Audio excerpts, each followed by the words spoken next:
Oui, pas de son pour l'instant, c'est normal. On attend que les gens se connectent et on démarre d'ici 3-4 minutes. Prenez place.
Dans 2 minutes, on commence. Dans 2 minutes. Prenez place, évidemment. Prenez place.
Bonjour à tous, enfin bonsoir, puisqu'il est 18 h évidemment, mais si vous nous regardez en rediffusion, Il sera sans doute pas 18 h.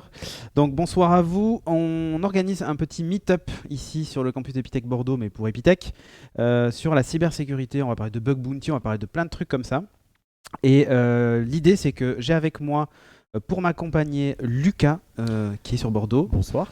qui est donc un assistant pédagogique Epitech chez nous à Bordeaux et qui adore la cybersécurité. Un fan. Et accessoirement, il est aussi fan de notre invité de ce soir, il faut dire ce qui est Corben, Manuel Dorn Salut. Corben. Comment vas-tu, Corben? Bah écoute, ça va, grosse journée, à streamer quasiment toute la journée, donc je suis un peu sur les rotules, mais on va assurer la dernière heure avec vous.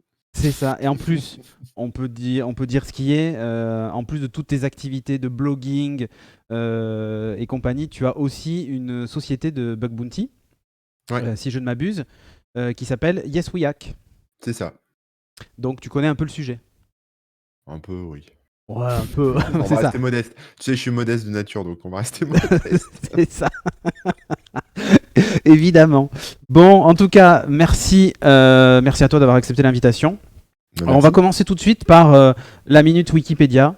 Et je vais laisser Lucas nous expliquer ce que c'est la cybersécurité. Définition Wikipédia, s'il te Ça, plaît. on y tenait à la placer cette définition. C'est ça. Donc, d'après Wikipédia, donc, la cybersécurité, qu'est-ce que c'est ou d'ailleurs sécurité informatique, est l'ensemble des moyens techniques, organisationnels, juridiques et humains nécessaires à la mise en place de moyens visant à empêcher l'utilisation non autorisée, le mauvais usage, ou la modification ou le détournement du système d'information. En bref, c'est quand même plutôt assez barbare. C'est ça, exactement. Et en plus, au-delà d'être même barbare, dans la définition que tu donnes, on a l'impression que ça limite même. En gros, on design un produit pour faire une chose et on empêche le détournement, le contournement et ainsi de suite. Alors que c'est très souvent l'inverse, malheureusement. Et ouais, exactement. Donc ça, c'était la définition bien barbare, mais on va essayer. On n'entend pas très bien Lucas, mais il va pouvoir bouger un petit peu son micro pour l'augmenter en le tournant vers la droite, Lucas. Du coup, on va parler un petit peu de tout ça ce soir. On va commencer par un truc simple. Qui est concerné par les problématiques de cybersécurité? C'est pour moi la question?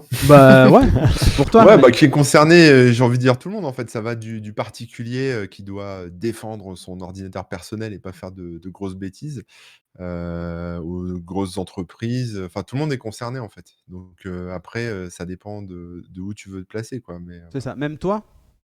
ah bah même moi, oui, tout le monde. Ben, parce qu'on parle évidemment d'entreprise, mais finalement, est-ce que on n'est pas tous concernés par les problématiques de cybersécurité? Bah si, si, il y a qu'à voir même les malwares en ce moment avec les ransomware, tu sais, ou ce qui te mine de la crypto-monnaie, et cetera. On est tous concernés, quoi, parce qu'il y a des gens qui perdent, il y a des particuliers qui perdent toutes leurs données ou qui dépensent même des sommes pour essayer de les récupérer.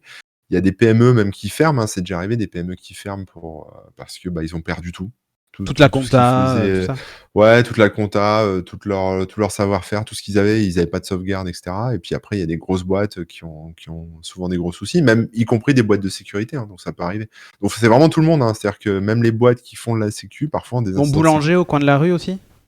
Alors le boulanger, il pourrait potentiellement, alors son pain va pas être forcément impacté, mais il pourrait justement perdre sa compta ou il pourrait se faire voilà, pirater sa caisse entre guillemets et se retrouver avec un bug qui paralyse sa caisse et pas pouvoir faire de CB toute la journée ou ce genre de truc, tu vois. Ouais, ou qui lui pique 1 centime à chaque transaction. Ouais, bon ça après, on est peut-être sur de la science-fiction, mais voilà, plutôt des pannes en fait, tu vois, des pannes techniques. Exactement. Bon, on a parlé des gens qui étaient concernés par ces problématiques-là, donc on le voit, c'est tout le monde, que ce soit les entreprises ou les particuliers. Mais la vraie question, c'est si moi demain, je me dis, il y a quand même un truc à faire en cybersécurité, potentiellement j'ai du travail, voilà, qu'est-ce que j'exerce comme métier, dans quelle société je travaille, est-ce que je peux faire ça en freelance, bah, voilà, c'est quoi les débouchés en gros de ce secteur-là, on peut faire quoi? Bah, en fait, c'est un secteur complet, donc tu as plein de débouchés. C'est-à-dire que tu peux être développeur et en même temps, spécialisé en cybersécurité. Tu peux être administrateur, de serveurs et en même temps avoir, une spécialité cybersécurité.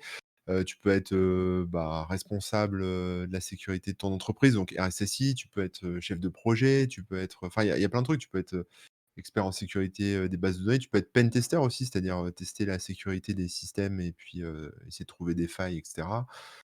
Tu peux donc être dans une entreprise, tu peux être en freelance, faire consultant, et cetera. Et puis après, il y a des métiers, qui sont, aussi pas forcément, des défensifs, mais plutôt, enfin, qui sont pas forcément offensifs, mais plutôt défensifs. Donc après, tu vois, concevoir des solutions de sécurité, mettre en place, voilà, des choses pour protéger les sociétés, pour protéger les gens. Et à l'opposé, tu as aussi des métiers qui consistent à, justement essayer de trouver les vulnérabilités, essayer de pirater, je mets des gros guillemets, hein, là-dessus, hein, essayer de hacker, les systèmes pour pouvoir ensuite mieux les sécuriser. Donc en fait, on a ces 2 facettes un peu offensives et défensives.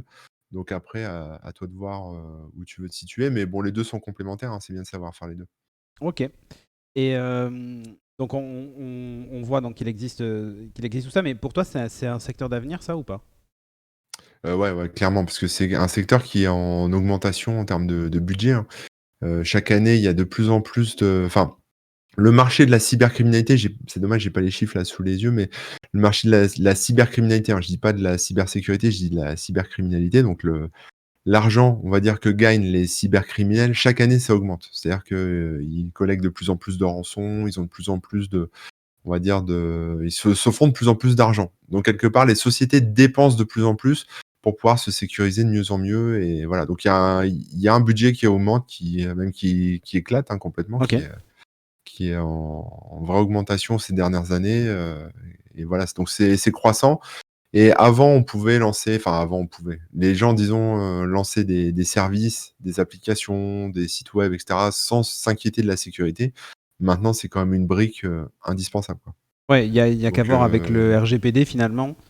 À partir du ouais, moment où on a des utilisateurs qui s'inscrivent et on crée une base de données avec des mails et des mots de passe, il faut se soucier de la c'est sécurité de ces ça. données-là.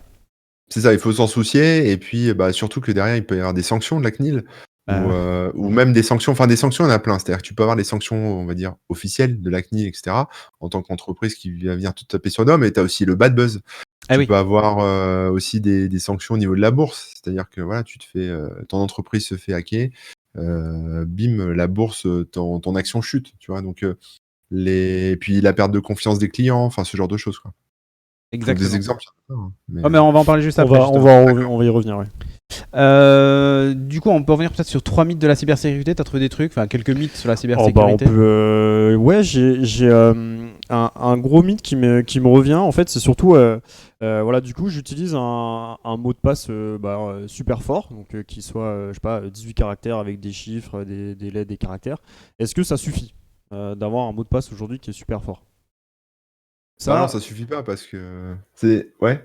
Non, Ah non, mais j'ai entendu vas-y. Donald Trump, il a dit si Alors, on ouais. a. Tu sais combien c'est Si on a 15% du mot de passe et un QI de 197, on devrait réussir à pirater n'importe quel mot de passe. Il a dit ça. Donc c'est vrai ou pas? Non, c'est pas vrai. Ah merde. Non, mais les mots de passe, c'est bien, mais alors, évidemment, plus ils sont longs, plus ils sont compliqués, c'est bien, mais on peut pas les retenir, forcément. Donc, il faut utiliser, par exemple, un gestionnaire de mots de passe. Ou alors, il faut utiliser ce qui s'appelle des phrases de passe. C'est-à-dire que tu te fais une phrase assez longue dans ta tête que tu vas retenir et qui sera beaucoup plus efficace qu'un mot de passe.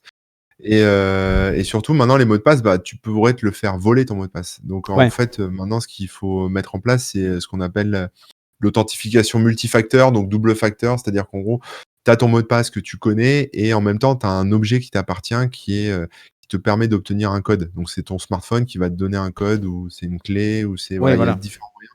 Mais ça va te donner un code. Donc, comme ça, c'est 2 étapes à franchir. Et le cybercriminel, normalement, même s'il intercepte ton mot de passe, il se retrouve bloqué parce qu'il n'a pas ton smartphone. Voilà. Après, il y a des codes qui sont envoyés par SMS, mais le problème, c'est que les opérateurs téléphoniques, parfois, se laissent un peu embrouiller. Et quelqu'un qui récupère une SIM qui t'appartient, enfin, en gros, fait un double de ta SIM en disant à l'opérateur que, en se faisant passer pour toi et en commandant une nouvelle SIM, toi, tu vas perdre ton accès mobile et le cybercriminel, du coup, peut recevoir le code par SMS. Donc il vaut mieux une C'est le application. Le SIM swapping, ouais. SIM swapping, ça, ouais. C'est ça, du ouais. SIM swapping, ouais, c'est ça. Donc vaut mieux une application qui te génère un code ou une clé, qui te génère un code que de recevoir un code par SMS ou que de recevoir un code par mail, puisque de toute façon, ta boîte mail pourrait être aussi piratée, quoi. Tiens, il y a une première question de DSM2C qui dit les gestionnaires de mots de passe comme LastPass et tout ça, vous recommandez ou pas? Bah ouais, moi je recommande, hein. Je recommande. Après, c'est toujours pareil, c'est où est-ce que tu mets le risque? C'est-à-dire Ouais. que gestionnaire de mot de passe, c'est normalement censé être chiffré de bout en bout. Donc même si, le gestionnaire de mot de passe se fait, «pirater» entre guillemets, on a enfin, l'attaquant ne pourra pas craquer le coffre-fort parce Mmh. que ça lui prendrait trop de temps et cetera. Mais potentiellement la NSA pourrait, donc après c'est juste où on met le curseur. Est-ce que vous vous protégez, d'un cybercriminel lambda? Est-ce que vous protégez de la NSA? Enfin, D'un état ou voilà. voilà, c'est ça, c'est juste où on met le curseur, donc après, mais il vaut mieux quand même utiliser un gestionnaire de mot de passe parce qu'en fait ça permet, déjà de pas être feignant, c'est-à-dire d'avoir, des mots de passe qui sont, générés de manière aléatoire, qui sont assez costauds et que vous n'avez pas à retenir et puis ensuite, de pouvoir les changer régulièrement et puis maintenant ils alertent même quand il y a des mots de passe qui ont été volés, donc on est au courant immédiatement que tel ou tel service s'est fait, pirater et tel mot de passe volé, donc on peut le changer rapidement. Donc Ouais, c'est quand même assez pratique. j'ai vu ça sur mon iPhone justement. Ouais, L'iPhone me dit ces mots de passe ont été trouvés dans une base de données. Ouais, maintenant Directement. les services de password manager le font de plus en plus. Ouais. Il y avait le fameux I have been pwned de Oui. Troy Hunt qui faisait ça très Ouais. bien et maintenant ça a été décliné effectivement. Bah, d'ailleurs, Ouais. Dashlane qui est français, j'en profite donc ils sont en plus déjà venus faire des conférences à Epitech. Donc voilà, en plus c'est un password manager qui est français donc s'il y en a qui veulent faire le switch, pourquoi pas Dashlane. Allez-y. Vous pouvez juste me dire si le micro de Ouais, je l'ai augmenté Lucas normalement. sature ou pas. Est-ce que toi il sature chez toi, Manu, ou pas? Non, non, ça va. Ça va. C'est parfait. Ok. Je parle pas trop fort. Non, mais c'est bon, c'est bon. Parce que j'ai eu ce message-là, du coup, vous voyez, je gère la technique en même temps que le truc, hein, voilà. Quelle heure Un autre mythe. Du coup, on en a un peu parlé tout à l'heure avec là, cette histoire de est-ce que mon boulanger est concerné entre guillemets, voilà, est-ce que c'est seulement les grosses entreprises qui sont concernées par la cyber ou est-ce qu'on va parler de c'est certains types d'industries seulement qui sont concernées par la cyber? Est-ce que c'est le cas ou pas? Non, c'est toutes les entreprises, toutes les industries, à partir du moment où il y a de l'argent, où il y a un intérêt, il y a des noms d'utilisateurs, il y a des choses à voler, il y a pas de Il n'y a pas de raison. il y a pas de raison, hein, même ton compte WhatsApp, tu vois ce que je veux dire? Il y a des photos à voler, il y a des conversations privées, il y a, voilà, plein de choses, D'ailleurs, c'était à arrivé voler. à Jeff Bezos Il n'y a pas longtemps. il y a pas si longtemps que ça. Ouais. Il y a pas si longtemps que ça. Tiens, tu peux rebaisser juste un tout petit peu, Yes. un petit quart de tour, et je vais aller le régler ensuite là-bas. Parfait. Est-ce que tu as une autre anecdote, Lucas? Ouais. On parle Vas-y. souvent, encore plus, voilà, on est quand même en 2020. Est-ce qu'aujourd'hui, si j'installe un antivirus classique, gratuit sur mon ordinateur, là, est-ce que ça suffit pour se protéger à titre individuel ou pas d'ailleurs? Les antivirus gratuits, c'est toujours compliqué parce que il y en a pas 50 000 non plus. Les gens, faut se méfier aussi de ce qu'on télécharge. C'est-à-dire que tu vas taper antivirus gratuit sur Google, tu vas cliquer sur les 3 premières pubs de Google et tu vas te retrouver à télécharger un malware, tu vois? Donc il faut pas faire n'importe quoi, il faut quand même savoir ce qu'on télécharge. Après un antivirus, maintenant, c'est assez complet, hein, quand même. Ça fait firewall, ça fait plein de choses, mais ça fait pas tout non plus, quoi. Il faut quand même, garder à l'esprit, les bonnes pratiques. Donc il faut faire attention à ce qu'on fait. Parce que souvent le problème se situe au niveau de l'humain, quoi. C'est bien, pas ouais. parce que tu as un antivirus que, Bien sûr. tu protégé de toutes les bêtises que tu peux faire. Donc il faut faire attention à, les liens sur lesquels tu cliques, les pièces jointes que tu ouvres, à qui tu donnes ton mot de passe. Enfin, faut pas donner de mot de passe, là où tu laisses traîner ton ordinateur et cetera. Là, en fait, la sécurité, c'est ça, c'est que ça englobe beaucoup de choses. C'est pas juste, nous versus internet, tu vois? Ça peut être, tu peux te faire voler ton laptop dans le train et du coup, Ben quelque oui. part, celui qui va te le voler aura accès à tes mots de passe, ou enfin aura accès à tes fichiers. Tu peux, voilà, il peut se passer plein de trucs donc après, faut penser plus large que juste internet avec des virus, quoi. Ça va au-delà de ça. Ça peut être, par exemple mettre des données, confidentielles, sur un service tiers. Par exemple, je sais pas, mettre un cahier des charges sur un nouveau projet, sur WeTransfer et puis, demain, il y aura peut-être une faille sur WeTransfer et hop, le cahier des charges dans la nature, quoi. Donc, Ouais. faut penser à tout ça, quoi. C'est pas juste, Ouais, à partir du moment où on met un document sur Internet, il faut presque considérer qu'il est presque public, en fait. Ouais. Ah bah, oui, oui. Alors, je vois qu'il y en a certains qui sont fans de notre ami Albanel. Il recommande évidemment OpenOffice, hein, comme firewall, hein. C'est le best, hein, rappelez-vous, la loi Adopi. Bref, on salue au passage. Donc, du coup, est-ce que tu as une autre réflexion sur ça ou pas? On pourrait parler des Wi-Fi, des hotspots. Ah. Là, ce serait plus des bonnes pratiques, peut-être. Ouais, Monter bah rapide. après sur les hotspots, c'est toujours pareil, hein, c'est où tu places ta confiance. Donc si tu es chez toi, normalement personne d'autre a accès à ton réseau Wi-Fi parce qu'il est sécurisé, il y a un mot de passe qui est censé être costaud dessus, donc il y a pas de souci. Mais si tu es sur un Wi-Fi d'hôtel ou sur un Wi-Fi que tu connais pas, on peut se méfier parce que potentiellement un attaquant peut créer un faux hotspot Wi-Fi. Ouais. Toi tu te connectes dessus parce qu'il s'appelle Starbucks ou McDo. Et en fait, t'es pas chez Starbucks et McDo, t'es chez Jean-Michel Hacker, quoi. voilà, Jean-Michel Hacker qui regarde tout ce que tu fais et qui voilà. Donc c'est pour ça qu'après, il vaut mieux quand on est en déplacement ou quand on est sur des réseaux sur lesquels on n'est pas sûr, utiliser des VPN dont Ouais. on est sûr. Comme ça permet de justement de limiter les risques. Il y en a qui nous disent NordVPN dans le chat. Un VPN pas gratuit, de préférence. Donc on les salue au passage. Bon, du coup, c'est la transition toute trouvée sur finalement comment est-ce qu'on peut déjà mieux se protéger à l'échelle individuelle. Donc on en a parlé tout à l'heure, déjà le gestionnaire de mots de passe c'est plutôt cool, surtout avec cette vérification de mots de passe. On a parlé là effectivement de faire attention quand on se connecte à des Wi-Fi publics. Multi-factor authentification. De la double tout à fait de l'authentification de facteurs, mais est-ce qu'il y a d'autres choses finalement qu'on pourrait recommander aux gens? Ouais, il y a plein de choses. Déjà, bien choisir les logiciels que tu installes, pas télécharger des trucs qui proviennent de sites un peu louches ou des logiciels qui contiendraient des malwares, des choses comme ça. Faire les mises à jour de son OS.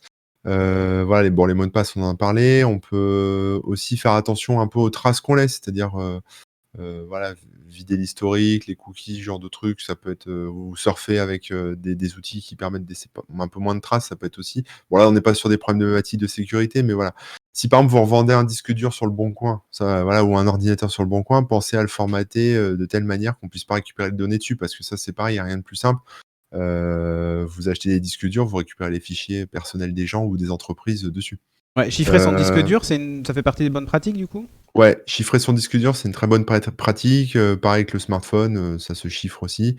Ce qui est très important aussi, ça on n'y pense pas souvent parce que on a l'impression que ça sort du scope de la sécurité, mais c'est de faire des backups, des sauvegardes. Et parce que vous pouvez vous faire voler votre ordinateur, votre maison elle peut prendre feu, vous pouvez vous retrouver avec un ransomware qui va tout bloquer. Et plutôt que de payer une rançon avec laquelle vous n'êtes même pas sûr de retrouver vos fichiers, il vaut mieux avoir des backups. Donc les backups, c'est pareil, il y a des stratégies à mettre en place, mais c'est bien d'avoir une sauvegarde qui est connectée à son ordinateur avec un disque dur. Mais si tu chopes un malware, ton disque dur externe sur lequel était backup va être aussi chiffré. Ou alors si ta maison brûle, ton backup va aussi brûler. Donc prévoir peut-être un backup offshore, tu vois, à l'extérieur, sur un service tiers, etc. Après, faut se méfier du phishing, hein. Souvent, on reçoit même moi, des fois, j'ai des doutes, tu vois. En ce moment, il y a des attaques sur les portefeuilles Ledger pour tout ce qui est crypto-monnaie. C'est vachement bien fait. On a l'impression que c'est des vrais trucs. Il faut se méfier, en fait. À partir du moment que vous recevez un email ou un SMS ou un truc qui vous dit, qui vous met sous pression, qui vous dit c'est super urgent, Attention, dépêchez-vous, suspension de c'est votre dangereux. compte. Ouais, c'est ça, c'est super urgent, vous n'avez pas payé, machin, vous êtes dans la merde, c'est très dangereux, etc.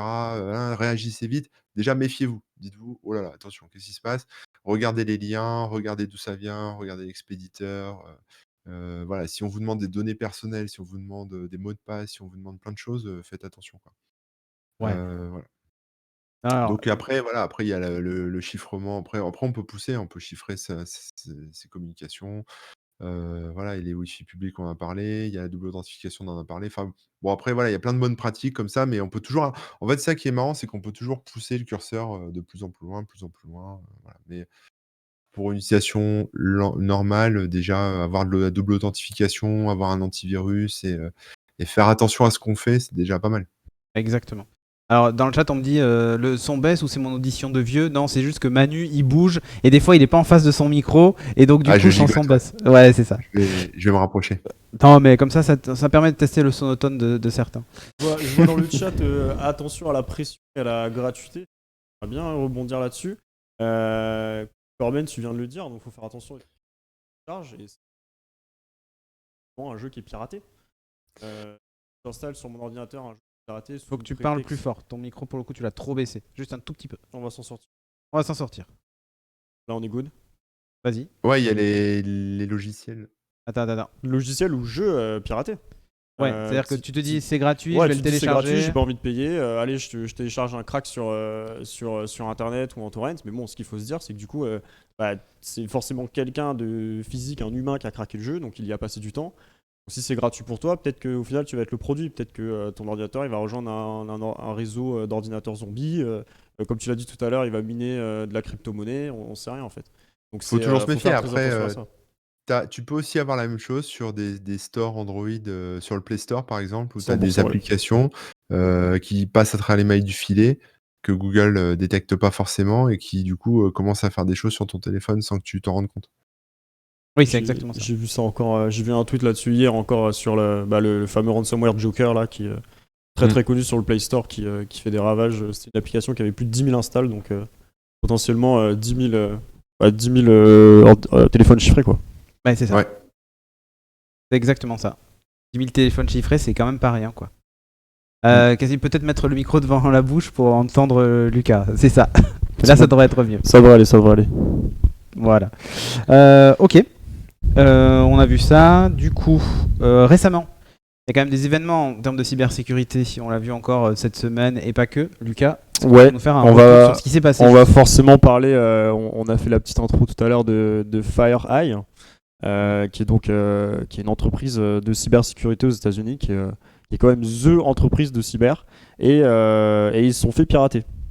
Donc c'est quand même assez incroyable. Ils pensent que c'est une attaque qui a été sponsorisée par un État. Donc là c'est quand même pas rien. On parle d'acteurs qui sont assez monstrueux. Hein. C'est pas Jean-Michel qui a 15 ans dans sa chambre qui a réussi à faire un DDoS là. Donc c'est assez incroyable. C'est une attaque qui a surtout servi à voler des outils. Donc la dernière attaque de ce type là, c'était du coup on en parlait tout à l'heure, c'était les Shadow Brokers avec la NSA. Donc c'est pas des attaques qu'on voit tous les jours. Est-ce que tu as des commentaires dessus? On parlait aussi quand une entreprise se fait pirater, c'est son image, etc. Et d'ailleurs cette entreprise a baissé de 7 ou 8% en bourse.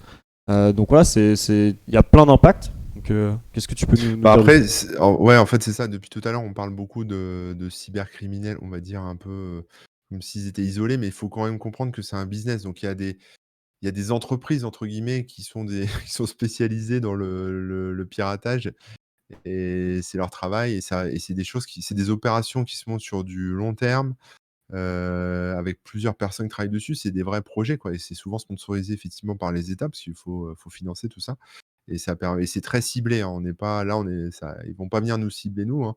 Ils ciblent, d'autres États, des grosses boîtes comme FireEye parce que potentiellement, FireEye, ils ont des clients, ils font des audits pour ces clients, donc ils ont des données confidentielles et c'est ça aussi qui peut être intéressant. Donc voilà, après c'est juste on est dans le cadre de l'espionnage. Là, on est à un autre niveau, c'est de l'espionnage, c'est pas les outils qui ont été pris à FireEye, je pense pas qu'ils aient été rendus publics.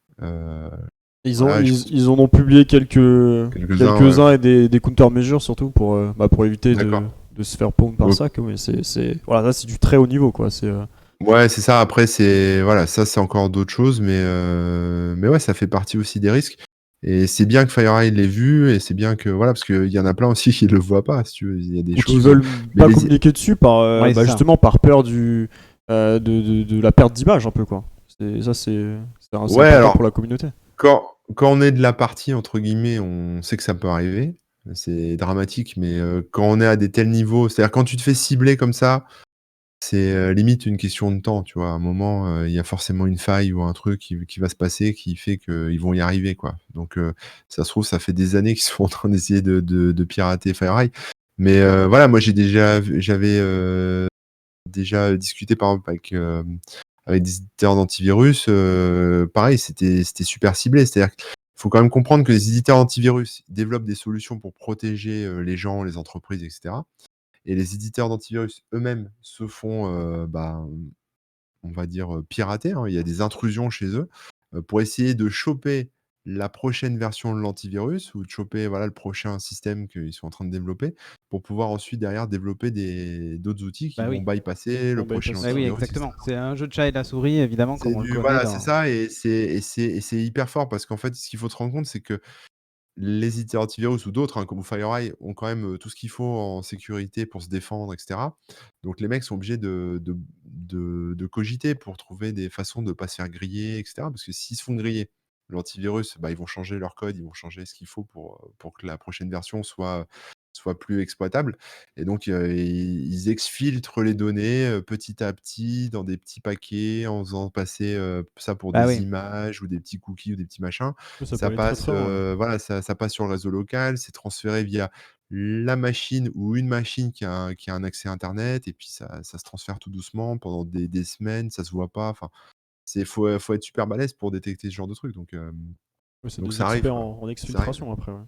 C'est ça, ouais, après voilà, après ça c'est les paquets sont planqués dans des images ou dans des mails ou enfin, tu vois? Et Et, c'est pas forcément détectable par des boîtes qui ont pas cette culture, cybersécu, oui, qui n'ont autant pas que mis en possible. place un minimum d'outils, surtout Ouais. au Il y a préalable, quelques quoi. questions. On Oui. dit dans les attaques de ce genre, les entreprises de cybersécurité donc ont plus à perdre vis-à-vis de leur crédibilité, non par rapport à, je sais pas moi, un Zara ou un fabricant de textile ou autre. Finalement, c'est plus des cibles que des boîtes d'autres secteurs d'activité ou Alors pas? c'est pareil, mais après Ça c'est dépend sûr de la qu'en termes de motivation. crédibilité, ça fait mal, hein. C'est sûr Ah bah que clairement, quand tu t'appelles FireEye et les que tu dis bon ben désolé, on a été hacké, tes bah, c'est Alors, clients. surtout les clients derrière, parce qu'en fait, ouais, c'est voilà. ce que je disais, c'est que les FireEye, ils ont des rapports, des audits, des choses confidentielles avec des failles de sécurité et si ces failles sont connues, potentiellement, le fait de hacker FireEye peut ouvrir la porte à, bah, là, ils ont 9 600 clients, donc potentiellement à 9 600 autres entreprises avec des failles de sécurité pas encore corrigées, tu vois? Ah oui, oui. Donc pareil, extraire des données, accéder encore à d'autres trucs, enfin, c'est monstrueux, quoi. Clairement. Il y avait une autre question, mais là, je vais te laisser répondre à toi, Lucas. Est-ce qu'on peut faire de la cybersécurité à Epitech? Oui, après, moi, ce que j'aime bien dire, c'est que quand on fait de la cybersécurité, bon, on peut faire encore dans les deux sens, attaquant, défendeur. Mais oui, on a des modules là-dedans. Après, c'est vrai que à la base, on ne fait pas de la cybersécurité pour faire de la cybersécurité. Il faut un bagage technique dans plein de choses, en fait. Parce qu'en fait, pour comprendre comment une vulnérabilité pardon, fonctionne ou comment même rechercher en fait une faille, il faut comprendre le système, il faut comprendre comment ça marche derrière, donc c'est surtout un gros bagage technique derrière pour pouvoir faire ça, quoi. Il faut connaître, il faut toucher à tout, quoi, tout simplement. Donc, mais ouais, by the way, on a des modules à Epitech qui font qui s'en rapprochent, on a des challenges, des choses comme ça, ouais. Tout à fait, ouais. Ok. Il y avait des alternatives aux antivirus, genre des logiciels de type EDR, donc Endpoint Detection and Detection Response. Response. Bon, alors ça, c'est vrai que ça va être très peu utilisé chez le particulier, chez entre guillemets l'utilisateur lambda. C'est des logiciels qui sont assez gourmands, qui coûtent aussi cher en général à mettre en place. Et puis voilà, c'est quelque chose qui va monitorer tout ton système en permanence. Donc ça peut être utile. Après, encore une fois, on parlait justement de où placer ce curseur et c'est toute la question, quoi. Voilà, typiquement, moi, j'ai jamais vu un utilisateur, on va dire lambda, installer un EDR sur son PC, quoi. Après, quoique, c'est quelle entreprise là qui vient d'open sourcer son EDR là? C'est Como. J'ai entendu parler, donc peut-être que ça arrivera. Mais bon, pour l'instant, On ouais. n'en est pas là. Il y a une autre question de Takashi qui nous dit les VPN qui se vendent de protéger nos données, ça donne quoi en réalité? C'est pour moi ça? Bah, c'est pour vous deux. Bah, un VPN, c'est un VPN. Grosso modo, ils se valent tous, hein. Alors, en tout cas, je parle des VPN, connus et payants. Ils se valent à peu près tous. Souvent, ils ont 2 axes de communication, c'est-à-dire qu'ils sont censés protéger nos connexions. Donc en fait, ça déporte le problème. C'est-à-dire que c'est ce que je disais tout Exactement. à Ouais. l'heure, tu as accès à ton Wi-Fi.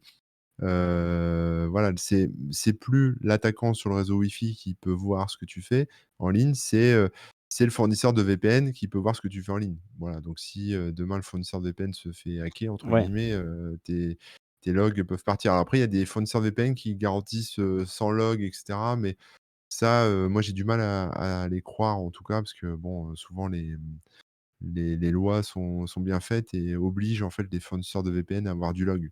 Donc c'est pas en fait le VPN, c'est bien pour se protéger, quand De on est Jean-Michel Hacker en dans sa chambre, mais ouais, quand pas on d'un est en État, quoi. mobilité. Ouais, ça a 2 utilisés. C'est pour se protéger quand on est en mobilité et cetera, et qu'on est sur du réseau Wi-Fi public. Ça a une utilité aussi si on veut changer d'adresse IP, parce qu'on peut avoir un point d'accès aux États-Unis, au Canada, en Allemagne, ou ce qu'on veut. Donc, on peut changer d'IP pour accéder à des services qui seraient bloqués en France, par exemple. Ouais, Netflix, on te salue. Voilà, mais ça garantit pas de Fameux. l'anonymat, quoi. On va pas être anonyme. Bah, exactement. Voilà. Exactement. J'avais d'autres questions. Des alternatives aux antivirus, tu passes sur un OS où tu as peu de chances de te faire hack et que personne attaque cet OS, genre Linux, nous dit Bertie. Pour moi, Ça- c'est pas un gage de sécurité en vrai. Ouais, En fait, c'est- si, vas-y, si excuse-moi. tu regardes en fait même les CVE qui sont connus, en fait Linux, c'est le système qui en a le plus. Donc voilà, c'est pas forcément le système le plus safe. Encore une fois, ça dépend de l'utilisation, ça dépend de ce qu'on installe dessus et ouais, c'est surtout ça en fait. Un Windows, si on l'utilise, on va dire de manière standard, sans installer des milliards de trucs inconnus dessus, de base, c'est quand même safe. Il faut raisonner en termes de failles, en fait. C'est-à-dire qu'il y a il y a plein d'outils, plein de services, plein de choses comme ça, sous Linux, sous Windows ou sous Mac, on s'en fiche, même sous Android ou iOS.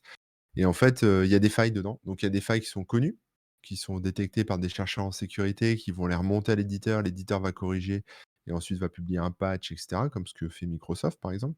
Et puis, bah, des fois, il y a des failles qui sont détectées par des criminels, on va dire ça comme ça. En tout cas, des hackers qui gardent la faille pour eux et qui l'exploitent à des fins plus criminelles, quoi, pour sortir les données, etc. Et tant que ces failles n'ont pas été détectées par l'éditeur parce qu'ils Bah ont oui. marqué l'exploitation, bah, on les connaît pas. Donc en fait, potentiellement, enfin tous les OS, enfin tous les systèmes informatiques ont des failles et donc tout est faillible en fait. Il y a pas de Linux, c'est pas un coffre-fort, quoi. Donc il y a enfin des failles sous Linux, il y en a tout le temps. Donc la chance qu'il y a avec Linux, c'est que c'est de l'open source. Donc souvent les failles sont détectées, etc. Et on peut voir, voilà, ça se fait auditer un peu plus souvent. Mais après, il y a des failles quand même qui sont là et qui sont pas patchées, qui sont détectées, dont on n'est pas au courant, quoi. On appelle ça des failles 0D. Voilà. Tout à fait. Et d'ailleurs, FireEye expliquait que justement les outils qui avaient fuité n'exploitaient pas des failles 0D. Ouais. Donc du coup, c'était moins grave que Ouais, voilà. normalement. C'est une bonne nouvelle, ça. C'est plutôt une bonne nouvelle. Restons un peu dans le. À moins que tu aies d'autres questions. Ouais, vas-y. On parlait un peu justement de cybercriminels et tout à l'heure d'attaques qui sont sponsorisées par des États. Est-ce qu'au final, voilà, surtout en 2020, c'est un peu l'augmentation des attaques par ransomware et on sait que ça rapporte malheureusement énormément d'argent à ces groupes-là parce que, encore une fois, malheureusement, souvent les entreprises payent pour espérer retrouver leurs données. Est-ce que c'est quelque chose qui entre guillemets qui va être amené à évoluer. J'ai vu sur Twitter qu'en fait certains pensent qu'ils vont switcher sur des attaques de crypto-monnaie pour essayer d'avoir encore plus d'argent. Est-ce que tu penses que l'attaque par ransomware va s'arrêter bientôt ou au contraire ça va faire que continuer en fait? Bah, ça va continuer, mais ça a déjà évolué. Avant, on entendait parler que des ransomware, effectivement, qui chiffrent le disque dur et qui demandent une rançon.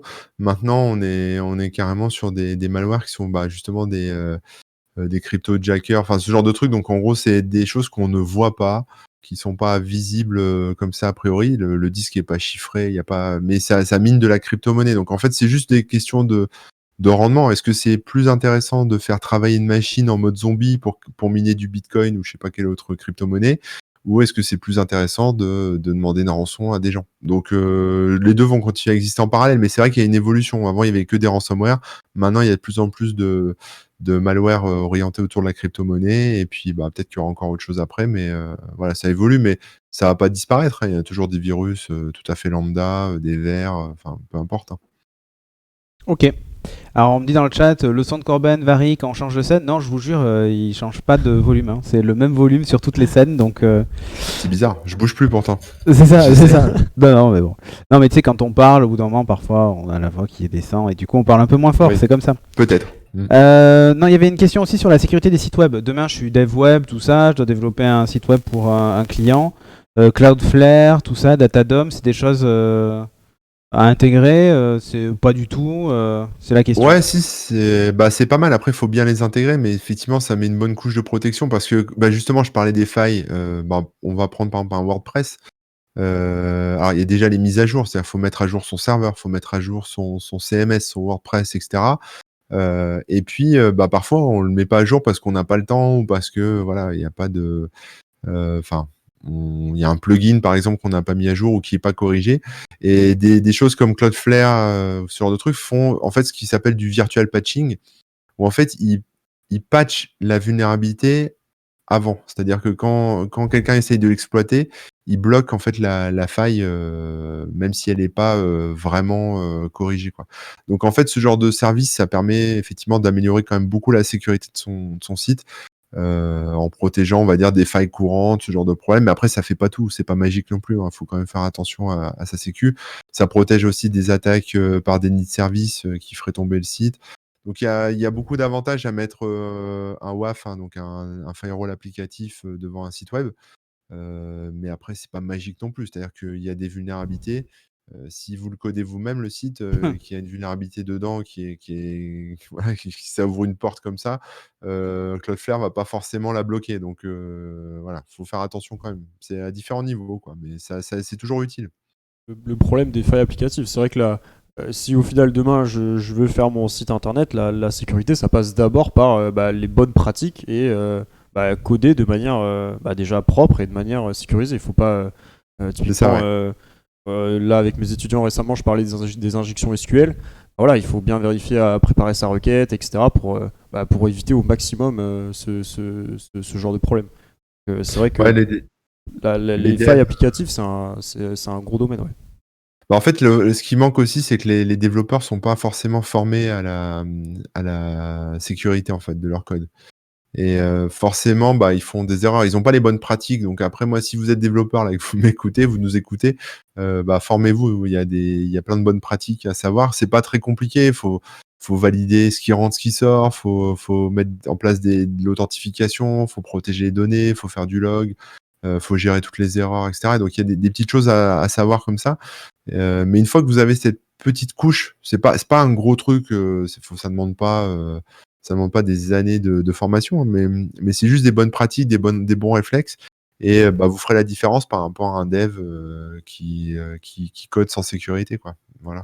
Alors, le truc, c'est que on parle des bonnes pratiques pour finalement les DSI, les services informatiques dans les entreprises et tout ça, mais est-ce que, alors vous êtes dev, donc vous allez me dire non, mais à la limite pour les autres, est-ce que vous avez déjà vu dans une entreprise des employés du service RH, compta et tout ça être formés à la cybersécurité, aux bonnes pratiques? Est-ce que vous avez déjà vu ça dans une entreprise? Dans la mienne, ouais. Ouais, mais évidemment. mais non, après, c'est plutôt de la sensibilisation. Dans les entreprises, en général, c'est de la sensibilisation, tu sais, aux intrusions, donc les mails de phishing, les... Ouais, mais même pas. Enfin, moi, toutes les boîtes dans lesquelles j'ai été, même les très grosses boîtes, je n'ai jamais vu ça, en fait. Ah si, ça se fait de plus en plus, hein. Heureusement. Mais je pense qu'en fait, ça fait partie des premières choses à faire dès que, dans le parcours de l'employé qui est recruté dans une entreprise, ça peut être bien, quoi, en fait. Ouais. Non, et Epitech ne fait pas ça, Nico Popi. Non, Epitech ne fait pas ça. On cite Epitech, mais il n'y a pas qu'Epitech, hein. Je veux dire, je connais très très peu de boîtes qui, lorsqu'ils embauchent un chargé de communication, je salue Gaël au passage, lui explique ce qu'il doit faire, etc. Tu vois. Donc, à part la double authentification, ça s'arrête là, quoi. Voilà. Mais c'est vrai, mais c'est le cas pour tous. Quand on amène une clé USB qui vient de l'extérieur, voilà. C'est vrai. Donc, il n'y a pas cette culture-là dans très peu de boîtes, en fait. Souvent, ça arrive après un incident. Exactement. Voilà, ça réagit quand il y a eu un problème et c'est pas en amont. C'est comme ce que je disais tout à l'heure avec le train. Il y a plein de gens qui travaillent dans le train qui n'ont pas de cover sur l'écran pour qu'on voit pas ce qu'il y a sur le train. En train de faire. Et qui partent aux toilettes dans le train et qui laissent le laptop déverrouillé ouvert avec le smartphone à côté comme si de rien n'était. Et puis le jour où ils se font voler un truc avec la presse et des secrets, etc., d'un coup ça réagit et tout le monde a une cover et puis ordre de plus laisser l'ordi sans surveillance, mais bon, sans faisant des erreurs. Qu'on apprend. Ok. Ouais. Mais là, je vois que dans le chat, il y en a qui disent mais si, dans ma boîte, ça le fait, dans la banque, au Crédit Agricole, tu vois, je vois des exemples. Il y a Goss qui nous dit tous les employés doivent suivre une formation et passer un test chaque année. Ça, c'est bien. C'est très bien, ouais. Nintendo, rien à voir avec la marque qui fait la Switch, hein, qui dit la France a pas mal de retard niveau sécu informatique. Est-ce que c'est vrai ça? La France a pas mal de retard au niveau sécu informatique? J'ai pas l'impression que ce soit forcément mieux ailleurs, hein. La France en tant que telle, l'État français, non. On est Non. plutôt bon et ça se passe bien. Après, c'est plutôt Le les français. entreprises, c'est plutôt les Ouais. PME en fait. Les grands Ouais. groupes sont très sensibles à la cybersécurité et font attention. Et voilà, c'est quelque chose qui est dans les grosses boîtes. Mais les startups, les PME, tout ça, c'est souvent à la ramasse, ouais. Alors, il y a une question, et je vois qu'on insiste, donc Darkus64, je vais en parler, qui disait est-ce que Apple est aussi sécurisé qu'ils le disent? Alors, on va nuancer le propos. Apple disent que ce qui est important pour eux, c'est la vie privée de leurs utilisateurs.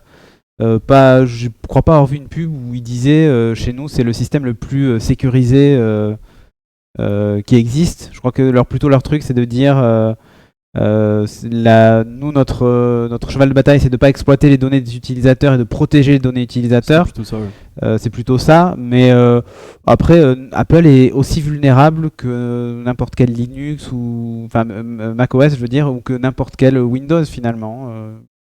J'ai pas cette Ouais, parce sensation-là qu'il soit. Une fois encore, forcément mieux. il y a des vulnérabilités. Bien sûr. Ensuite, c'est aussi est-ce qu'on a accès physique à la machine, tu vois? C'est ça. À partir du moment où on a un accès physique à la machine, on peut tout faire.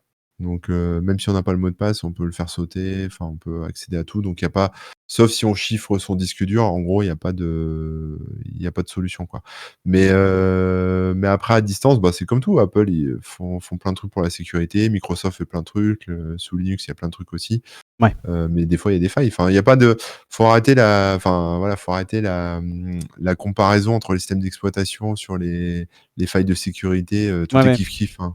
Il y avait Windows avant, était quand même assez loin derrière les autres parce qu'il y avait beaucoup de vulnérabilités. C'était facile. Microsoft Bah oui. mettait du temps à patcher. Et puis voilà. Maintenant, ça a bien changé. Ils patchent tous les 2 jours. Ils ont des politiques de sécurisation, enfin de remontée de vulnérabilité qui sont plutôt pas mal. Et maintenant, c'est un peu tous au même niveau, quoi. Après, Ouais. c'est au niveau de.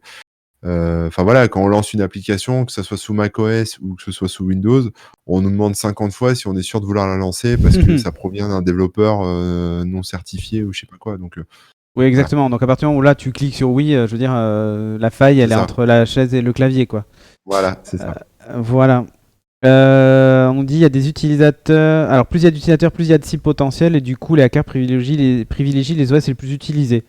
Oui, je pense que oui. Oui, exactement. Ouais. Bah, c'est Pour pour ça. quand tu fais un ransomware, honnêtement, vaut mieux viser des utilisateurs de Windows plutôt que ceux de macOS, hein. Exactement. Bah, c'est pour ça, avant, en fait, macOS était enfin, Mac et macOS X était très peu utilisé, donc il y avait peu On disait même qu'il y avait pas de virus, d'intérêt alors pour les c'est pas le cas. cybercriminels à passer du temps dessus. Maintenant, c'est plus le cas. Il y a beaucoup de gens sous Mac et donc il y a plus de failles, de malware, etc. sous macOS. C'est vrai, mais par contre dire qu'il n'y a pas de virus sur macOS, c'est faux. Ouais, c'est faux. Ouais. C'est un mythe, ça. C'est un mythe. Justement, c'est partie des mythes de la cybersécurité. On aurait pu le dire. macOS, il n'y a pas de virus dessus. Bon, on avance parce que l'heure avance. On va parler de ta société. Qu'est-ce que vous faites à Yes We Hack? On fait du bug bounty, donc en fait, on a une plateforme sur laquelle nos clients se connectent pour, on va dire, proposer un périmètre de test à une communauté de hackers. Donc des hackers bienveillants, on parle pas de cybercriminels, on parle de gens qui aiment chercher des vulnérabilités, qui gagnent leur vie comme ça. Et quand ils trouvent une faille, ces gens-là, ils la documentent via notre site. Et elle est remontée à la société et ensuite la société verse une récompense aux chercheurs. D'accord. Donc en fait, tout ça, ça fait partie d'un processus qui s'appelle la remontée coordonnée des vulnérabilités. Donc en gros, l'idée, ça se fait avec différents outils, mais le bug bounty en fait partie. En gros, l'idée, c'est d'accepter en tant que société de se dire oui, moi je sais, j'ai des failles, tout le monde a des failles, ça fait partie, on va dire, du jeu, hein. C'est un peu comme les émotions, tout le monde a des émotions, enfin j'espère. Mais voilà, c'est un peu ça. On est tous faillibles, mais on accepte le fait qu'on nous les remonte, hein, on met pas la tête dans le sable. On attend qu'on nous les remonte, les gens les remontent, sont récompensés, on corrige, et comme ça, c'est très vertueux. Ça permet d'avoir une sécurisation en fait de son service, de son application, de son serveur, ce que vous voulez, de son appli. On va dire sur le long cours, quoi, sur le long terme, H24, 7 jours sur 7. On n'est pas à faire un audit Enfin, ça peut être fait aussi, mais souvent, ce qui se fait, c'est qu'on teste la sécurité juste avant la mise en prod ou juste après la mise en prod. Et puis après, on fait plus rien pendant 1 an. Sauf que pendant 1 an, les développeurs ont travaillé, ils ont poussé des nouvelles releases, ouais, ils c'est ont ça. patché, ils ont fait plein de choses. Et forcément, ce sont des humains, hein, les développeurs, et ils introduisent des nouvelles vulnérabilités. Et si pendant ce temps-là, c'est pas testé, bon, bah voilà, on peut potentiellement avoir soit des retours en arrière sur des failles qui ont été déjà corrigées et qui réapparaissent comme par magie, soit des nouvelles failles qui sont implémentées. Donc, enfin, qui arrivent comme ça parce qu'il y a une librairie pas à jour, parce que il y a un bout de code qui est mal fichu. Ouais. Et forcément, le bug bounty, ça vient un peu combler un peu tous ces manques en fait de sécurisation. Je vais pas dire temps réel, mais quasiment quoi. Et ce qui est pas mal, c'est que ça permet justement à des gens dont c'est le métier ou la passion, etc., de bosser en freelance et de toucher de l'argent en faisant ce qu'ils aiment. Parce qu'ils travaillent sur des sites en production, ils travaillent sur des machines qui existent vraiment. On n'est pas sur, On est en situation réelle, quoi. C'est pas du on est en virtuel. situation réelle, voilà, c'est ça. On est vraiment sur du réel. Concret. C'est pas un Et, exercice. c'est ça. Donc c'est assez excitant en fait parce qu'on est vraiment comme un cybercriminel qui essaierait on va dire de rentrer sur un système, de trouver des vulnérabilités sur un système, sauf que là, on a le droit, c'est légal et en plus on gagne de l'argent quand on en trouve. Donc question de Chagara qui dit, c'est une grosse boîte. Yes we hack. Ouais, je sais même plus combien on est maintenant, mais on est plus de 30. Oui, c'est une grosse boîte maintenant. Maintenant c'est une grosse boîte. Du coup, alors il y a une question de Malus qui dit comment on peut faire du bug bounty sur ta plateforme par exemple. Ouais, il y a plusieurs plateformes, mais oui, sur ma plateforme, c'est plutôt une bonne idée. Mais en fait, le bug bounty, on parle de ça parce que tu la connais bien, c'est pour ça. Ouais. Après, il y a 2 types de bug bounty. Il y a du bug bounty privé et du bug bounty public. Alors, quand c'est public, c'est-à-dire que tu vas sur Yes We Hack, tu vas dans les bounty publics, et là, tu vas voir la liste des entreprises qui ont rendu public leur programme de bug bounty. Donc, tu vas pouvoir consulter le détail du programme de bug bounty. Donc, en fait, le détail du programme de bug bounty, c'est un peu les règles du jeu. Voilà, c'est ce qu'il faut respecter. Donc, il faut bien le lire. Il faut bien respecter tout ce qui est dit. Il faut bien prendre conscience de tout ce qui est dit. Parce que si vous sortez du périmètre, vous pouvez vous exposer. Parce que peut-être que vous allez toucher à des systèmes sur lesquels vous n'avez pas le droit. Donc là, vous n'êtes plus protégé, entre guillemets. Et puis ensuite, si vous sortez du périmètre, vous n'aurez pas la récompense. Donc ça serait dommage de bosser, de passer du temps sur des trucs hors périmètre et de pas toucher la récompense derrière. Donc il faut bien lire le périmètre. Et puis ensuite, on gagne des points, on gagne des récompenses, etc. quand on trouve des vulnérabilités. Et ensuite, il y a un côté un peu jeu. Hein. En montant dans le classement, on a accès. Ensuite, on est invité dans des programmes privés qui sont donc pas connus du grand public. Qui sont ouverts, on va dire, aux meilleurs de la communauté, qui eux trouvent des vulnérabilités et les remontent. C'est le même concept, hein, mais sauf que c'est souvent un peu mieux rémunéré. Et puis on est sur des périmètres qui ont été un peu moins explorés, donc potentiellement des failles plus faciles à trouver. Voilà. Ok. Et par exemple, moi j'ai une société demain, je veux proposer ce genre de choses. Je contacte par exemple Yes We Hack et je dis bah voilà, je veux faire tester le dernier logiciel que j'ai produit ou le dernier site web. Avant de le lancer, ou même il est en prod et je me dis j'ai quand même un doute, et puis RGPD tout ça, je veux pas me faire taper sur les doigts, du coup je dis par exemple je mets une prime de 5000 € si on arrive à passer le système d'authentification, enfin c'est moi qui détermine le périmètre en fait. C'est ça, ouais, tu détermines le périmètre, le montant des récompenses, et ensuite, en fait, toi, en tant qu'administrateur du programme, tu vas discuter directement avec les hackers et pouvoir, échanger avec eux, redemander des infos, s'il y a des, pour les corrections, etc., voir un peu avec eux comment ça se passe par rapport à ce qu'ils ont trouvé. Eux te font des rapports et puis après tu peux noter un peu la qualité du rapport, tu peux avoir une évaluation aussi de la vulnérabilité qui t'est remontée avec un score, etc. Et donc tu peux après connecter aussi Yes We Hack avec ton service de tickets de correction de bugs et pouvoir remonter à tes développeurs des choses plus ou moins urgentes en fonction de ce qui est remonté, quoi.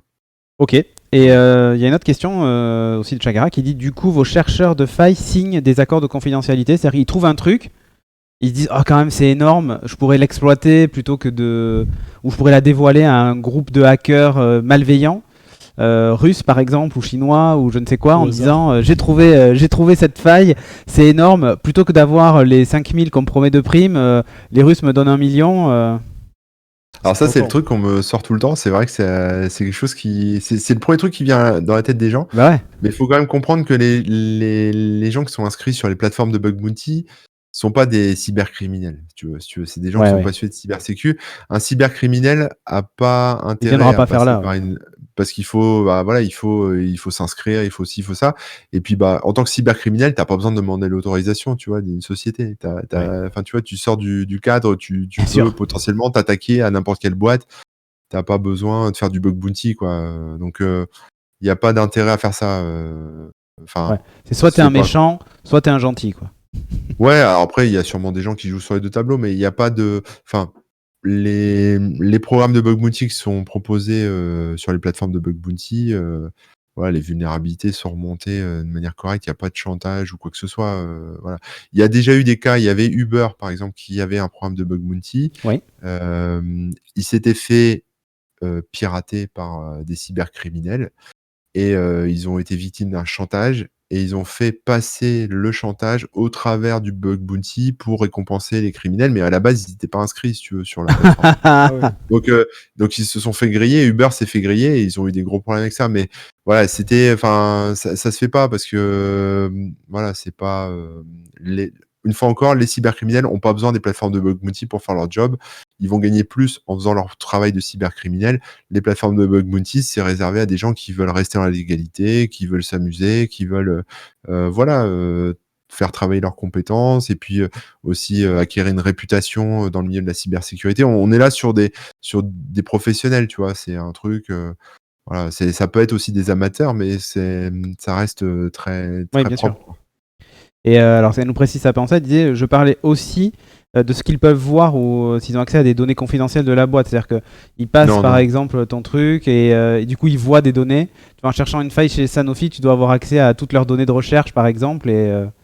Non, alors, ouais. Et Alors, du coup, ils déjà, pourraient les faut copier au comprendre. passage en Ça- disant je prends 5000 et au Ça passage. dépend du système, mais en général. Alors, la plupart du temps, les bug C'est- bounties sont sur de la prod. Donc, déjà, on a accès à la même chose que. C'est de la black box, hein. Donc, c'est-à-dire qu'il n'y a pas de code source ou d'accès Ouais. privilégié qui sont donnés, etc. Donc, voilà. Ensuite, ce qu'il faut comprendre aussi, c'est que les chercheurs en sécurité sont là pour trouver des vulnérabilités, mais pas pour les exploiter. Donc, c'est-à-dire que tu peux trouver une faille, une SQLI, une injection SQL, mais ça veut pas dire. Enfin, le chercheur a pas le droit derrière de sortir toute la base de données des clients. Ok. Il va pas l'exploiter. Il va voir qu'il y a une faille, il va la trouver, mais il va pas l'exploiter pour aller siphonner la base de données Mais de ici la boîte. quelque Là, il chose. se met, en danger sinon s'il fait Oui, ça. ok. À partir du moment où de toute façon il se lance là-dedans, il signe quelque chose, il doit accepter les conditions de Ouais, toute ouais. façon. Donc voilà. Il faut Ouais, être on a des bienveillant pour faire ça, conditions c'est des sûr. deux côtés, tout le monde signe plein de CGU, de choses comme ça, et voilà. Ok. Ok. Donc là, il y a plein de. Honnêtement, ça, je pensais pas que ça allait, Ouais, ça allait défile, fuser. ça défile, ouais. Mais il y a un nombre de questions hallucinants. On va essayer de répondre au maximum. Des conseils pour. Alors, ça rejoint la question qui revient souvent, qui dit j'aimerais me lancer, mais je sais pas par où commencer en cybersécurité. Comment est-ce que je me forme? Est-ce qu'il existe des magazines spécialisés, journaux ou médias sur la cybersécurité pour, en gros, s'informer efficacement? Est-ce qu'on peut s'auto-former en cybersécurité? Enfin, voilà. Bah, il y a plein de formations. Alors moi, j'ai pas les noms de toutes les formations, mais bon, il y a l'ANSSI qui propose des MOOC. Donc, il y a de quoi faire. Il y a des plateformes comme RootMe qui proposent des challenges sur lesquels on peut un peu s'auto-former, essayer de faire des choses et on va dire apprendre un peu par soi-même. Il y a des formations. Après, tout à l'heure, on m'a dit qu'il y avait une formation à Saclay, là, sur l'université de Saclay, qui est en cybersécu. Enfin, il y en a plein, en fait, des formations de cybersécu. Donc après, je peux pas vous dire lesquelles sont les mieux ou pas. Souvent, c'est aussi de l'auto-formation. Il y a beaucoup de gens qui font de la cybersécurité, qui sont des passionnés et du coup, ils sont un peu formés sur le tas. Après, voilà, après, il y a des magazines, effectivement, comme MISC, qui rentrent Oui. bien dans la technique et qui proposent voilà, des choses comme ça. Il y a des podcasts comme le comptoir, enfin, No Limit Sécu ou le comptoir Sécu voilà, qui sont à écouter, qui sont intéressants aussi avec des pros de la Sécu qui interviennent. Mais bon, c'est un peu comme tout, en fait. C'est-à-dire, faut être passionné, faut se plonger dedans, faut en manger, faut aller faire les confs, faut lire des livres.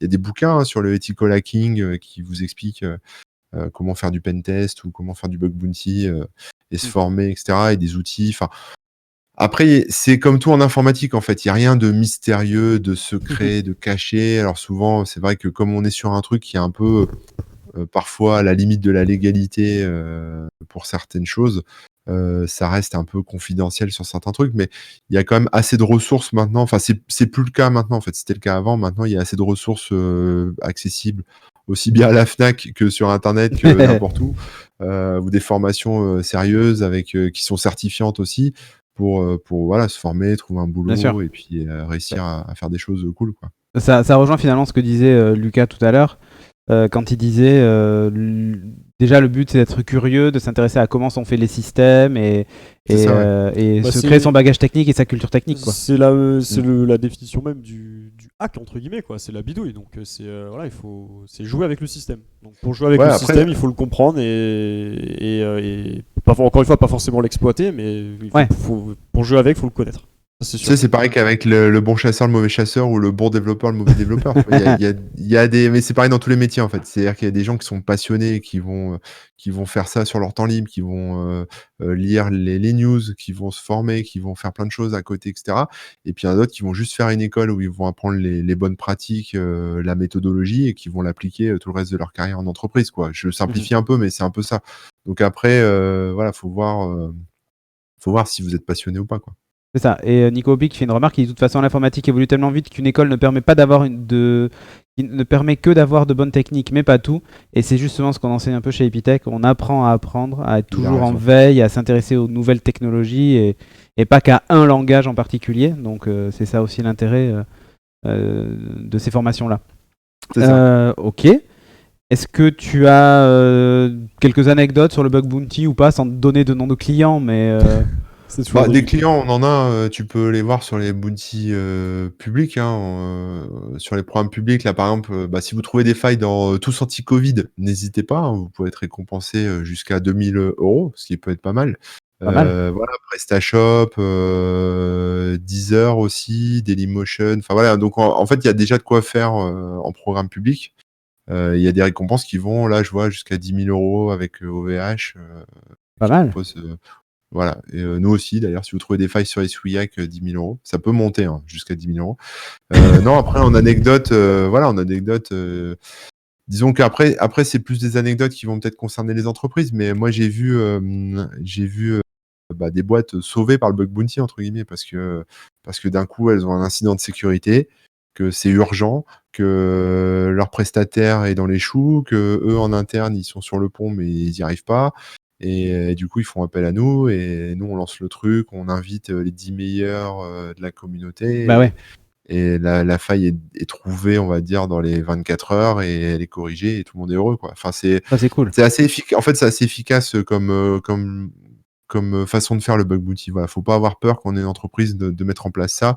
Ça se fait ça peut se faire assez en douceur et ça permet justement de faire ce que je disais, tu vois, de la remontée coordonnée, c'est-à-dire d'avoir quelque chose qui est, on va dire, assez tranquille en termes de remontée de failles et d'avoir quelque chose de continu. Parce qu'il faut savoir aussi que, par exemple, aux États-Unis, ils viennent de passer une loi, enfin, il y a quelques années, mais ça fait peut-être 2 ans maintenant, qui dit en gros, la NSA, quand elle trouve la NSA ou d'autres organismes, trouvent une vulnérabilité dans un produit, dans un service, dans un logiciel. D'abord, ça passe en comité, en commission, etc., pour se dire: «Est-ce qu'on peut l'exploiter pour nous à des fins d'espionnage, pour espionner, par exemple, la France, l'Europe, etc., ou est-ce Ouais.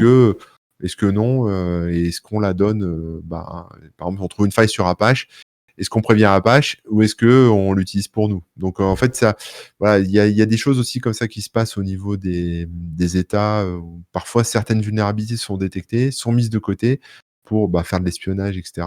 Et donc là, c'est plus très très «propre» entre guillemets. Il y a aussi des sociétés dont la spécialité, c'est de trouver des vulnérabilités sur iOS ou sur, Mac ou Ouais. sur Windows et puis ensuite de les revendre. Alors elles les achètent très cher à des gens, hein, des chercheurs en sécurité qui trouvent la vulnérabilité et ensuite cette vulnérabilité, elle est gardée secrète et elle est vendue à des services de renseignement, je sais pas, en Israël, aux États-Unis, en Oui. France, en Et Chine, je sais pas c'est où exactement ce qui s'est passé et avec la NSA, ouais. Ouais. Ils Ouais, peuvent voilà, voler et des donc outils, dont notamment une 0D qui du coup a été exploitée après par des ransomware et qui a c'est ça. infecté des centaines de milliers d'ordinateurs. Donc là, c'est Et là le on pire scénario qui voit s'est produit. Ouais. et là on voit où est le risque en fait. Parce que justement, ce genre de vulnérabilité qui est gardée secrète, le jour où ça l'est plus et que c'est pas patché, c'est un désastre en fait. Parce que Ouais, tout le clairement. monde prend le risque. Et en fait, c'est ça qu'il faut comprendre avec la cybersécurité, c'est que on est tous les maillons d'une chaîne, tu vois. Euh, ça peut être le particulier qui va ouvrir. Enfin, je dis le particulier ou l'employé d'une boîte. Par exemple, t'es employé chez Renault. Tu prends ton ordi du boulot, tu vas sur un Wi-Fi public et puis tu télécharges une pièce jointe qu'il faut pas et tu te retrouves avec un malware qui va infecter toute ta boîte, etc. Enfin, tu vois, et du coup, tu te retrouves toi à la fois victime, mais à la fois aussi coupable d'avoir fait de la négligence, quoi. Et en fait, ce qu'il faut comprendre, c'est que chacun à notre niveau, quand on protège les autres. C'est un peu comme avec les vaccins, en fait, vu que c'est C'est un ça. peu le sujet du moment. Voilà, quand il y a une grosse boîte qui met le paquet sur la cybersécurité pour défendre vos données personnelles, elle vous protège. Et puis, à l'inverse, quand vous faites attention à ce que vous téléchargez, vous protégez peut-être vos amis, votre famille, vous protégez la boîte pour laquelle vous bossez, etc., etc. Parce qu'on a tous en fait des données personnelles, même qui nous appartiennent pas. On échange des mails avec d'autres gens. Par exemple, je sais pas, si Cédric se fait pirater sa boîte mail, quelqu'un qui pirate sa boîte mail pourrait lire les emails que j'ai eu avec lui, par exemple, que C'est je ça. les échange. Donc, quelque part, ça peut m'impacter si je lui ai confié des choses personnelles, vous voyez. Donc après, voilà, Alors, il c'est faudrait pas que les photos. Bref, c'est pas le sujet, ouais, mais. voilà. mais... Mais c'est et puis il faut comprendre que c'est un processus, quoi. C'est-à-dire qu'on c'est jamais fini, on n'est jamais étanche à 100%, sécurisé à 100%. Il y a toujours tous les ans, il y a des nouvelles solutions qui sortent, il y a des nouveaux outils, il y a des pratiques, il y a des failles, il y a plein de choses et c'est jamais fini, quoi. Faut juste rester alerte, faire de la veille et puis voilà, traiter ça, en fait, comme n'importe quel bug, de sécu, n'importe quel bug, on va dire, fonctionnel sur une appli que ça rentre dans les flux, quoi. Ouais. Et Et du beaucoup de coup, formation aussi. ouais, et du coup, toutes les boîtes peuvent participer à ce système-là. Par exemple, j'ai une petite PME de 20 personnes et je sais pas, je veux tester mon système informatique. J'utilise des logiciels en interne, je veux vérifier ça, ou développe des logiciels en interne. Ouais, en fait, ça dépend. C'est-à-dire, Parce si que là, tu tu as cité utilises des grandes boîtes, tu as cité des labos, tu as cité l'État, tout ça, mais Ouais. ça reste Alors, accessible ou pas? c'est souvent des plus grosses sociétés qui font ça parce Ouais. qu'il faut derrière les gens pour corriger, pour Oui. discuter avec les hackers, etc. Il faut des budgets aussi pour verser les récompenses. Les petites boîtes, souvent, développent pas leur propre solution, en fait. C'est-à-dire qu'elles Oui. utilisent un WordPress, un Apache, etc. Donc, en fait, nous, on n'a pas de valeur ajoutée là-dessus parce Non. que si on veut faire du bug bounty, on va le faire directement avec Apache ou directement avec WordPress. Pas avec la PME parce que de toute façon, la PME va pas payer Non, pour elle va les pas failles payer la dans faille pour WordPress. WordPress, quoi. Voilà. Donc, pour les boîtes qui développent pas leurs propres outils ou qui implémentent pas. Alors après, elles peuvent faire des assemblages sur des serveurs, etc. Et on peut trouver on va dire, des erreurs de paramétrage qui font que, voilà, c'est mal implémenté, donc il y a des failles de sécurité. Donc ça peut être détecté et du coup récompensé aussi. Mais souvent, voilà, les PME, si vraiment elles sont avec des outils tiers, etc. Et elles passent par des intégrateurs. Oui. C'est plutôt mettre à jour, se tenir au courant, patcher les vulnérabilités, etc., quoi. Parce que finalement, elles codent rien, elles ont pas de code à elles. Ok. Il y a une autre question. On va terminer, je pense, sur celle-là. Après, sauf si tu as autre chose à ajouter. Mais on nous demande justement à Epitech, est-ce qu'il est possible de s'orienter plus vers ce secteur, à savoir workshop, exercice, etc. Toi, tu as fait des choses, Lucas. D'ailleurs aussi, participer à des hackathons, entre autres. Ouais. Donc, alors il y a des choses au niveau de la ville. Bon, c'est vrai que là, en plus avec la situation du Covid, etc., c'est pas forcément évident. J'ai pas de CTF en tête, même sur Bordeaux, mais ouais, il y a 1 an, 2 ans, il y en avait. À Epitech, c'est tout à fait, comme je disais tout à l'heure, possible de se spécialiser là-dedans. Même en deuxième, troisième année, même en première année, je crois qu'on a un module de challenge. Voilà, il y a de l'exploitation de binaires, failles applicatives, donc ouais, on a pas mal de choses comme ça. Ouais. Ça continue, même en 4e année, moi j'ai pris des cours de forensics, d'analyse de malware, donc ouais, c'est très très intéressant. Ouais. Et après voilà, comme on l'a dit, c'est plus t'es passionné, plus tu vas travailler aussi entre guillemets dans de ton côté, donc hors cours, et c'est là où c'est intéressant en fait. Tu vas pouvoir voir plein de choses et puis c'est sans fin, on apprend tous les jours quoi. Donc c'est ça qui est cool. Et ça s'arrête jamais. C'est ça. Mm. C'est ça. Bon, écoute, merci Manu d'être venu.